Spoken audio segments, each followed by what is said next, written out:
அனைவருக்கு வணக்கம். ஆமாங்க, இப்போ சென்னை போனேன். சென்னை போயிட்டு அங்கே சென்னையில் சில ஏரியாக்களை நான் பார்த்தேங்க. முதல்லாம் சென்னைக்கு வந்தோம்னா உடனே போயிடணும் அப்படின்னு நினைப்போம். ஆனால் இப்போ அப்படி இல்லைங்க. ஒரு ஒரு வாரமே இங்கே தங்கிடலாம் அப்படின்னு நினச்சிட்டேன். ஏன்னா அவ்வளவு சூப்பராக இருக்குங்க சென்னை. இங்கே உள்ள மக்கள் என்ன பண்ணுவாங்கன்னா, சில பேர் சென்னையிலேயே உழைச்சிட்டு, சென்னையிலேயே சம்பாரிச்சிட்டு, சென்னையிலேயே சொத்து சேர்த்துட்டு ஊருக்கு வரும்போது ஐயையோ இந்த ஊரெல்லாம் ஆகாது அப்படின்னு சென்னையே திட்டுவாங்க. ஆனால் அப்படி இல்லைங்க. சென்னை இப்போ பயங்கரமாக இருக்குங்க.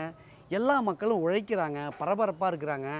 என்னன்னு கேட்டால் இரவு 11 மணி, 12 மணி, 1 மணி, 2 மணி, ஏன் 24 மணி நேரம் பரபரப்பாக இருக்குங்க அந்த ஊர்.